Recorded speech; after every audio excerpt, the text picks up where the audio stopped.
Bom, muito bom dia a todos.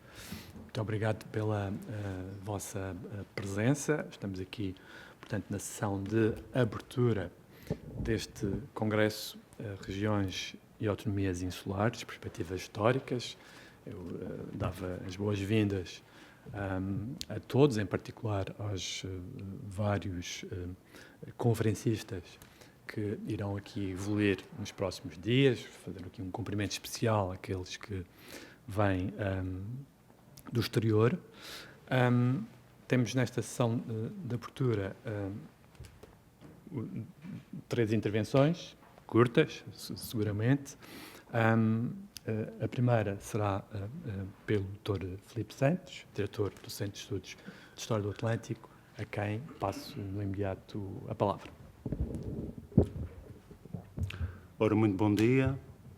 Secundando aqui o meu diretor regional, caros amigos, caros palestrantes, caros colegas, também vos cumprimento nesta sessão de abertura do Congresso Regiões e Autonomias Insulares, Perspectivas Históricas, e agradeço, obviamente, a vossa honrosa presença. A Direção Regional dos Arquivos, das Bibliotecas e do Livro, mediante o Decreto Regulamentar número 14 de 2025, é o Serviço Executivo da Secretaria Regional de Turismo, Ambiente e Cultura que tem, e cito, por missão a salvaguarda e a divulgação do património documental e bibliográfico da região autónoma da Madeira, assegurar a memória contínua da sua administração, incentivar a difusão do livro e da leitura e promover o conhecimento e a investigação científica sobre a história da Madeira no quadro atlântico. Entre as atribuições desta Direção Regional, que concretamente lidam com o último desígnio referido, portanto, a investigação, estão as seguintes e volto a citar. Promover e produzir, através do Centro de Estudos de História do Atlântico, Alberto Vieira, investigação científica sobre a história da Madeira, promover encontros científicos sobre temáticas associadas à história, património e à memória insulares, e realizar atividade editorial no âmbito da divulgação do património documental, das atividades de investigação aqui realizadas e da promoção, uma vez mais, do livro e da leitura. Tais competências são concretizadas em pleno, mas obviamente não exclusivamente, na edição da revista Arquivo Histórico da Madeira Nova Série, que já conta com 7 números, que se traduzem concretamente em 121 artigos e mais de 5.000 páginas, neste caso 5.600 páginas, sensivelmente. Permitam-me que refira o seguinte: esta publicação periódica foi criada em 1931 por João Cabral de Nascimento, que aliás foi o seu primeiro diretor e o primeiro diretor do Arquivo Distrital do Funchal, que está na origem desta Direção Regional. Esta revista é a mais antiga revista histórica e cultural da Madeira ainda vigente. No ano de 2019 foi refundada, e aqui relembro o nome da doutora Fátima Barros, que tomou para si esta missão a todos os títulos venerável. No ano de 2019, esta revista foi refundada, tomando o nome Arquivo Histórico da Madeira Nova Série. Inaugurou um novo paradigma, dentro do que é hoje a Direção Regional dos Arquivos, das Bibliotecas e do Livro. Paradigma é esse que assenta em vários eixos, dos quais eu apenas destaco o seguinte: o alinhamento com o recente fenómeno de desmaterialização dos veículos do conhecimento, o que, no concreto, se traduz, no fundo, na aposta nos formatos digitais e na publicitação e divulgação de forma livre e gratuita, exclusivamente por intermédio da internet. A par da citada publicação e de outras edições de divulgação científica e documental, a Direção Regional, através do Centro de Estudos, tem também por objetivo proporcionar meios e oportunidades para incremento e promota de conhecimentos e resultados de investigações científicas.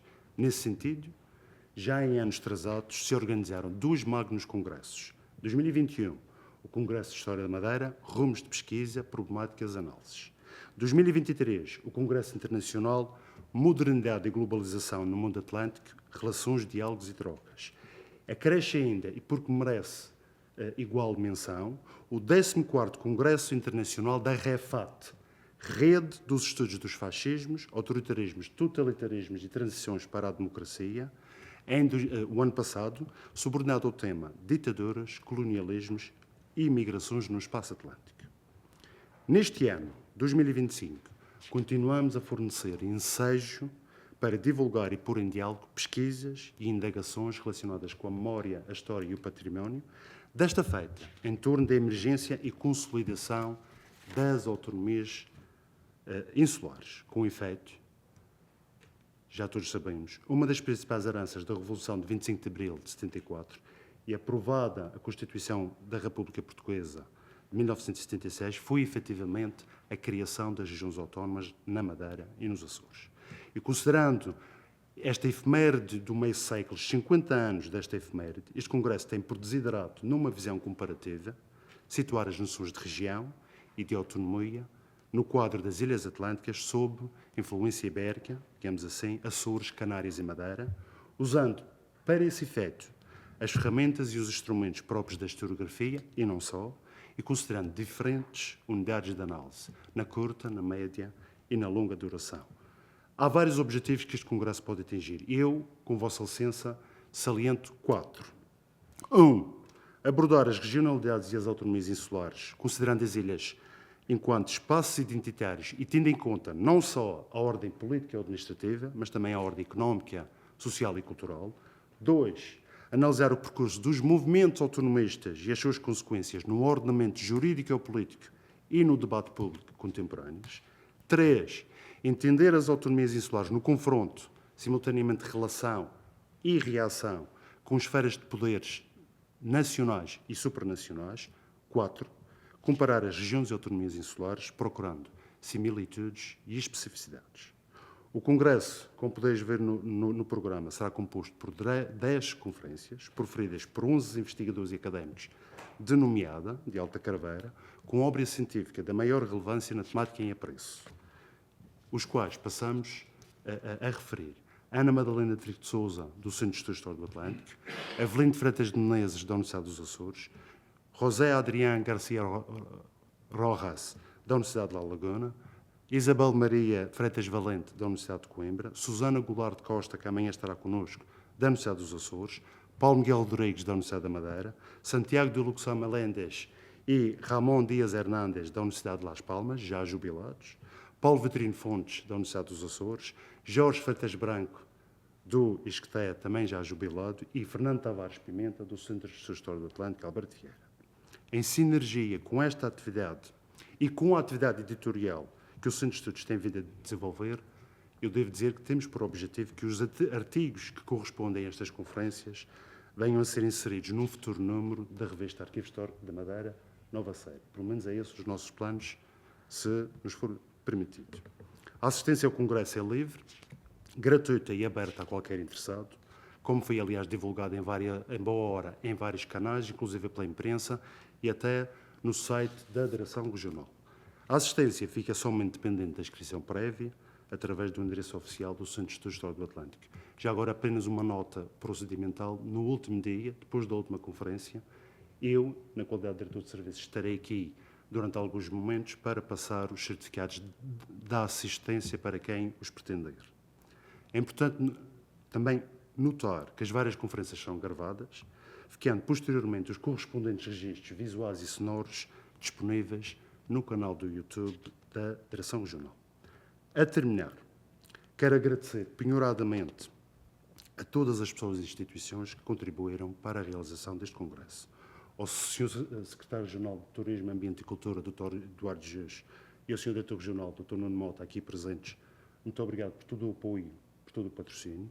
Ao Núcleo de Multimédia da Secretaria Regional de Educação, sobretudo à Dra. Maria João, muito obrigado pela constante disponibilidade e apoio. À Chefia de Divisão de Informação e Projetos Turísticos da Direção Regional de Turismo, pela amabilidade da cedência de material promocional. À equipa do Centro de Estudos de História do Atlântico, Alberto Vieira, companheiros que me acompanham diariamente com total entrega, profissionalismo e denodo na concretização da missão deste Centro de Estudos, sem qualquer ordem particular, a Odete Souto, Anélia Góes, Ana Gouveia, Vítor Gouveia, Ana Madalena de Ricos de Sousa, Bruno Abreu da Costa, Leonardo Vasconcelos e eu recordo o nosso colega Nélio Pão que um dia há de voltar, Dinis de Gouveia Pacheco, Jorge Ramos, Martinho Mendes, Paulo Ladeira, Susana Caldeira e a nossa estagiária do programa Sem Diferenças, a Ana Aguiar. Aos colegas da restante direção jornal que mais diretamente colaboraram na organização e na logística deste evento científico. E, finalmente, agradeço profundamente a todos os conferencistas convidados que, na verdade, magnanimidade, com valorosa noção de serviço público e com elevada qualidade científica, aceitaram este repto de participar neste Congresso Regiões e Autonomias Insulares, Perspectivas Históricas. Permitam que diga, os palestrantes, na verdade, aqui trazem contributos científicos que ficarão, com certeza, para a posteridade, como alicerces sólidos na eterna construção do edifício do conhecimento, podemos dizer assim, sobre a autonomia, sobre o Atlântico e sobre as Ilhas Atlânticas. E assim o fazendo, digo que muito honram a Secretaria Regional, a Direção Regional, o Centro de Gestão Histórica do Atlântico Alberto Vieira e, consequentemente, a Madeira e a sua autonomia. A todos, bem-ajam. Muito obrigado pela vossa atenção.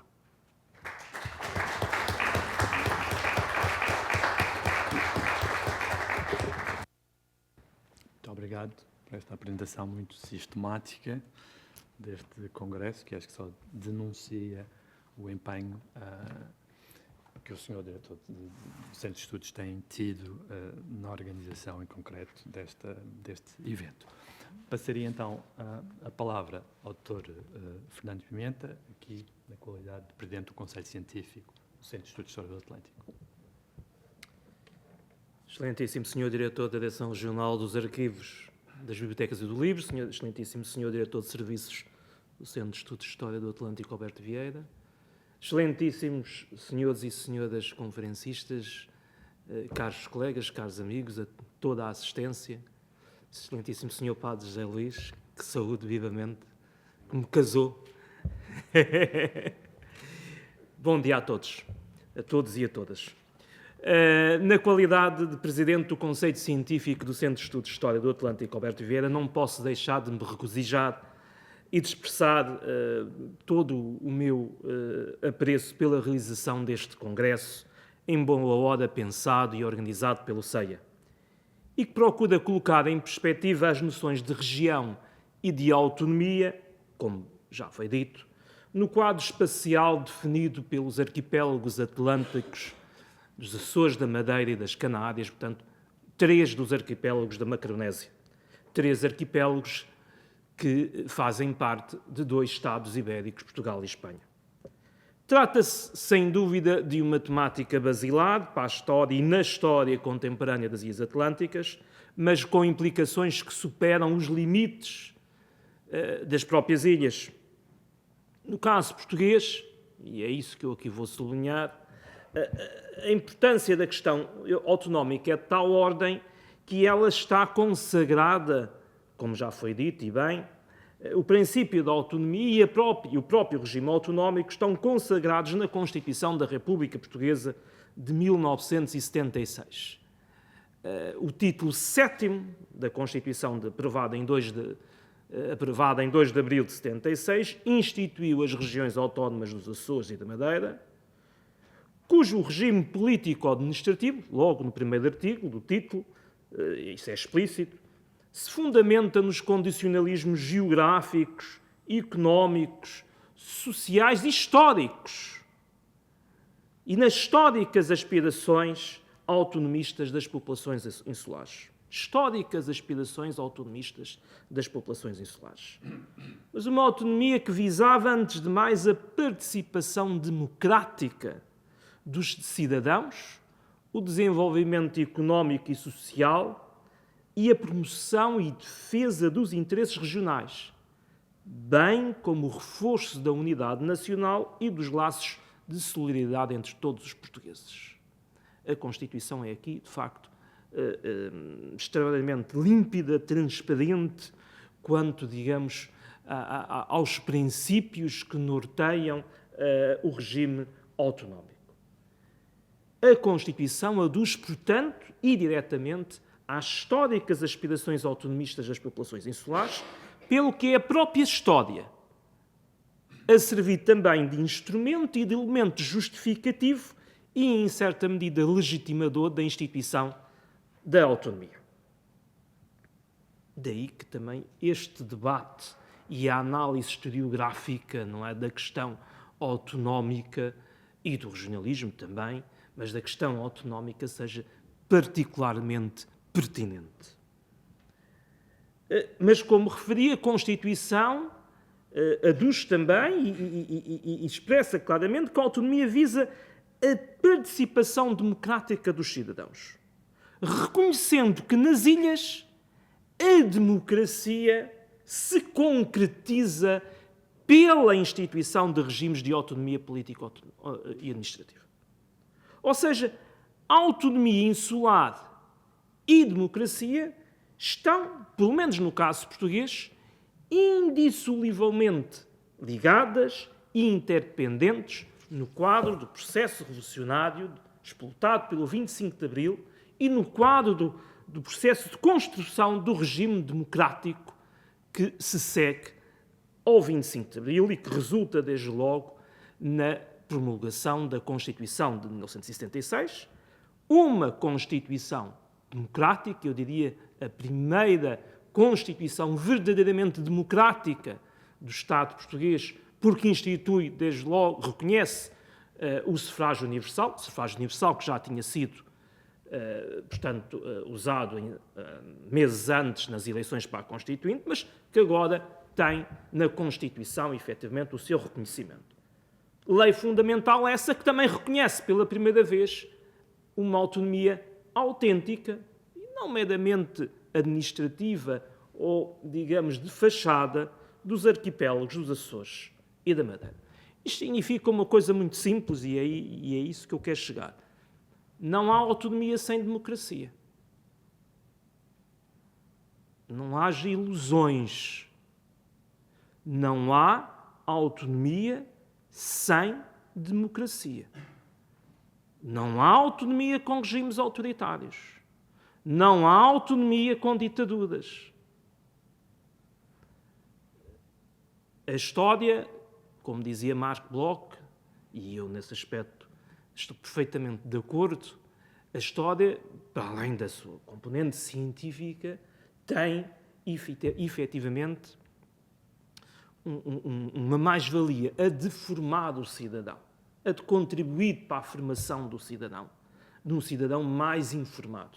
E aqui eu penso que é importante, precisamente no quadro atual que vivemos em Portugal e também em termos internacionais, sublinhar isto. A autonomia é uma conquista da democracia. Portanto, quem tiver ilusões em contrário, quem achar que a autonomia pode subsistir em regimes de cariz autoritário ou mais musculados, está enganado. Ela não existe. Ela não é compatível com a ditadura. A autonomia é, efetivamente, fruto da democracia e, no fundo, produz ela própria democracia. A democracia institui-se nas regiões autónomas, nos arquipélagos da Madeira e dos Açores, através da democracia. A autonomia, diria, realiza plenamente, ou deveria realizar plenamente, a democracia por via da livre participação política das populações insulares na governação, uma autonomia que, de resto, tem e deve promover também o desenvolvimento económico, social, cultural e político integral das sociedades insulares. Porque democracia não é apenas política, há uma democracia que vai muito além, há uma democracia social que está sempre em construção. Portanto, na história dos Açores e da Madeira, isso muito provavelmente também das Canárias, eu não falo das Canárias porque conheço menos, mas penso muito provavelmente também das Canárias, democracia e autonomia estão profundamente interligadas, subsistindo uma clara relação de interdependência. Estudar, analisar, colocar em perspectiva histórica, tal como vamos procurar fazê-lo ao longo destes 3 dias, as autonomias regionais, é, portanto, imprescindível para compreender os fundamentos da democracia portuguesa nos arquipélagos dos Açores e da Madeira, e é imprescindível para que 50 anos ou 49 anos depois da instituição dessa mesma autonomia possamos pensar, não é? Fazer um balanço e pensar a autonomia para o futuro. Digo eu. Eu não me quero alongar mais sobre isto, mas eu quero citar, se me dão licença, eu quero citar aqui na minha intervenção, pelo seu grande valor simbólico, a parte final do discurso de Jaime Gama, deputado açoriano eleito à Assembleia Constituinte, presidente da 8ª Comissão que, portanto, elaborou a proposta do título 7º, elaborou a proposta que está na origem, portanto, do título 7º relativo às autonomias insulares. Eu queria citar a parte final do discurso dele, num ato de apresentação dessa mesma proposta, desse mesmo projeto de título, que acontece a 19 de março de 1976, portanto, poucos dias antes da aprovação da Constituição. E passo a citar. A Revolução Democrática do 25 de Abril teria de ser também uma revolução regional.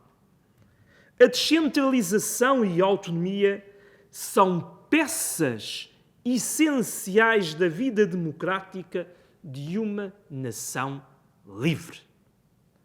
Neste caso, a descentralização e a autonomia atingem os horizontes mais largos da autonomia política.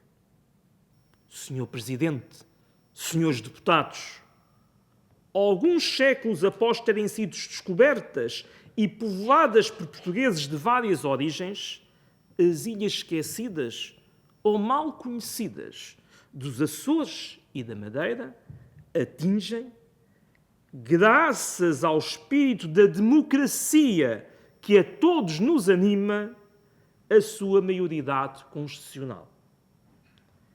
Trata-se da solução justa no momento próprio. Açorianos e madeirenses saberão reconhecer o elevado propósito desta Assembleia, que, de resto, mais não fez nesta matéria do que cumprir o seu dever perante aqueles que livremente a elegeram. Eu penso que esta parte final do discurso de Jaime Gama é de facto, de um valor político e simbólico e histórico que merece, efetivamente, ser aqui citado. Com isto, eu termino, efetivamente, a minha intervenção. Agradeço a presença de todos, em nome do Conselho Científico. Desejo a todos um ótimo trabalho e um excelente e frutuoso Congresso. Muito obrigado.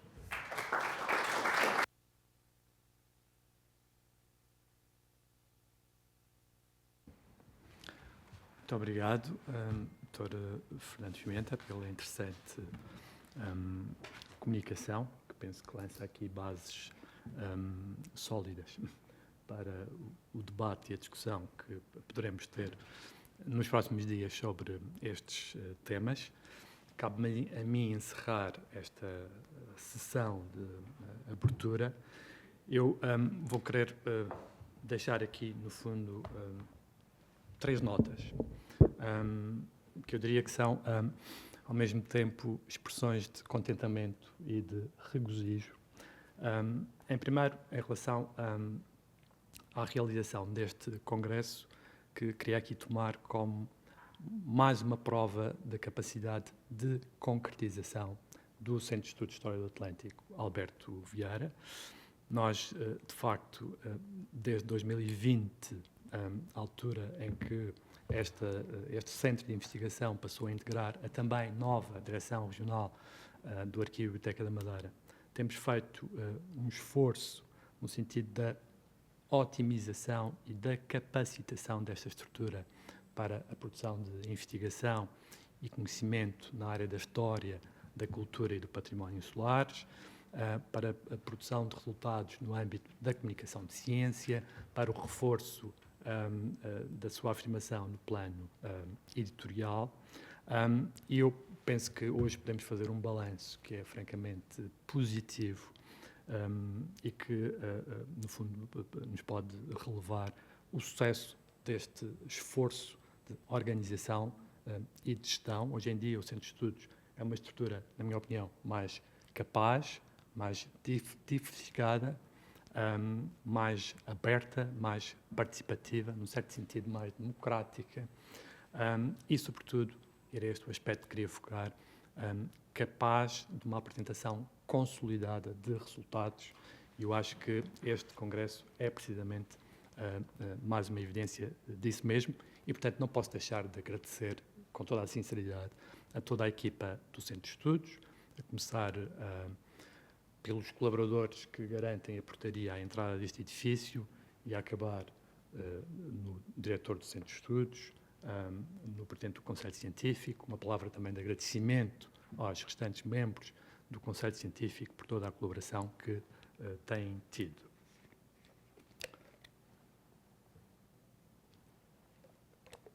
Uma segunda nota que queria aqui deixar, e que é também uma expressão de regozijo e de contentamento, tem que ver com o facto de podermos verificar que neste Congresso temos representantes dos arquipélagos ibéricos da Macaronésia, portanto, Açores, Madeira e Canárias. Seguramente há uma história diferencial, digamos assim, da relação destes arquipélagos com as autonomias, mas eu acho que é sempre bom nós sublinharmos o modo como, efetivamente, a Macaronésia é uma unidade.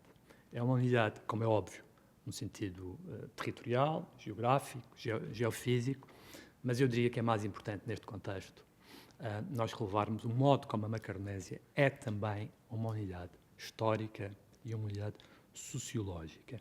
E é uma unidade histórica num sentido que, no fundo, está muito longe de se escutar, na minha opinião, naquele tipo de análises que, por exemplo, relevam o modo como estes arquipélagos se aproximam ao longo da história por via das suas relações de trocas, por via de toda uma série de intercâmbios que são, por exemplo, claramente evidentes no plano da história económica e comercial. Eu diria que, mais do que isso, é importante nós sublinharmos o modo como estes arquipélagos estão irmanados por características tipológicas, por componentes estruturais, por aspectos de organização e estruturação das respectivas sociedades, por tendências de processo histórico, digamos assim, que depois se afirmam como a base de possibilidade de uma capacidade destes arquipélagos, a partir desta zona, desta região do Atlântico, influenciarem processos que têm uma dimensão global e que, em muito, extravasam os limites e as fronteiras da Macaronésia em si mesma. Eu penso que, acho que com humildade podemos afirmar que, se calhar, ainda não retiramos até hoje as devidas e suficientes consequências deste facto. E, portanto, por isso mesmo, eu acho que esta oportunidade de termos aqui representantes destes três arquipélagos é algo particularmente importante. Interessa aprofundar este diálogo, interessa estreitar estas ligações e estas relações. Eu acho que há, no quadro da cultura e no quadro da produção do conhecimento, em particular sobre a história, há apenas uma única via que podemos admitir neste contexto, que é a via colaborativa, a via da interligação por múltiplos meios entre estes arquipélagos e, portanto, acho que há aqui um caminho a percorrer nesse sentido e registro com agrado esta presença neste Congresso de representantes destes três arquipélagos. Uma última nota que queria aqui deixar tem que ver com o seguinte: ao olhar e ao analisar este programa, se calhar aqui vou ter um registro um bocadinho dissonante aqui do Fernando Pimenta, eu diria que identificamos uma espécie de preocupação de contemplarmos aquilo que poderíamos designar como as múltiplas temporalidades do processo histórico da autonomia. Nós, este ano e no próximo, celebramos os 50 anos da introdução dos regimes políticos autonómicos na Madeira e nos Açores, portanto, uma inovação que remonta ao ano 1976, mas, como é óbvio, a história da autonomia, na minha opinião, não remonta ao ano 1976 e, portanto, eu diria que, neste contexto, até enquanto unidade com responsabilidades na área da produção do conhecimento sobre a história, eu diria que é imperativo nós, no fundo, convocarmos outros marcos temporais do processo autonómico, e eu poderia destacar alguns, por exemplo, o ano 1940, ano da entrada em vigor do Estatuto dos Distritos Autónomos das Ilhas Adjacentes, que foi uma espécie de mini-constituição dos arquipélagos da Madeira e dos Açores, tão marcada pelos partilhos que caracterizaram estruturalmente a relação do Estado Novo com estes arquipélagos. Podemos falar, recuando ainda mais para trás, do ano 1901, que é o ano em que é introduzida a Junta Geral Autónoma do Distrito do Funchal, que não passou, no fundo, da aplicação ao arquipélago da Madeira da especial organização administrativa já em vigor desde 1895 nos distritos administrativos dos Açores, como sabem.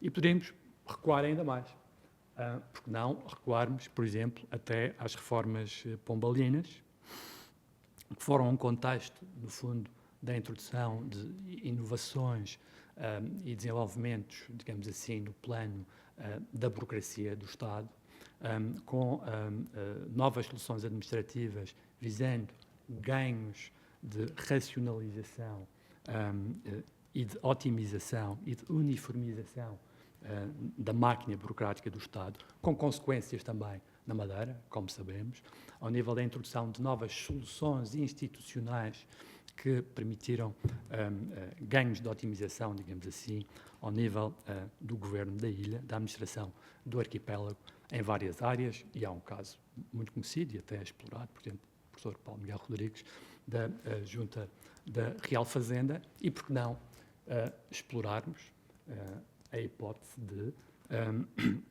estas alterações administrativas terem sido, mesmo que involuntariamente, instrumentais do próprio processo autonómico, no sentido genérico, por exemplo, pelo modo como terão contribuído para um know-how burocrático que terá sido, no fundo, um meio de objetivação de uma especificidade insular, de necessidades específicas de desenvolvimento e de organização administrativa no quadro insular, numa tendência que depois teria desenvolvimentos em organizações sucedâneas, como a Junta Geral do Distrito do Funchal, implementada, como sabem, a partir do ano de 1836.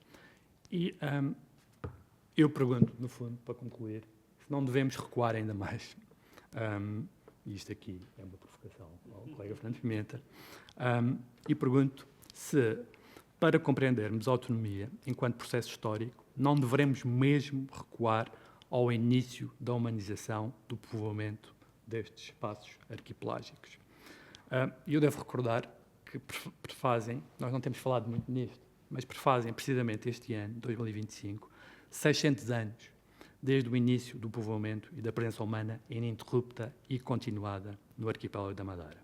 Esse foi, no fundo, o início de uma epopeia humana, marcada desde o primeiro instante pelo contexto singular e desafiante da insularidade e da descontinuidade territorial, digamos que radical, relativamente às plataformas continentais. Neste contexto, não será que devemos olhar para a autonomia, não num sentido, como é óbvio, jurídico ou formal, que era aquele que o colega Fernando Pimenta tinha seguramente em mente, mas de uma acessão, e à falta de um melhor termo, que talvez possamos designar substancial, e olhar para a autonomia enquanto uma variável estrutural e estruturante da experiência humana no quadro singular e absolutamente desafiante da insularidade. Nesse sentido, a autonomia será consubstancial à própria insularidade enquanto experiência humana no quadro histórico. Dito de outro modo, e com isto concluo, não há insularidade sem autonomia. A autonomia não é uma opção, não é uma questão de escolha, não é, neste sentido, um direito que nós podemos gerir no quadro de um processo político estrito e no contexto da relação entre os arquipélagos e o Estado Central. A autonomia, portanto, neste sentido, não é uma opção, ela é antes uma derivação inevitável da confluência entre o homem e o contexto insular. Muito obrigado.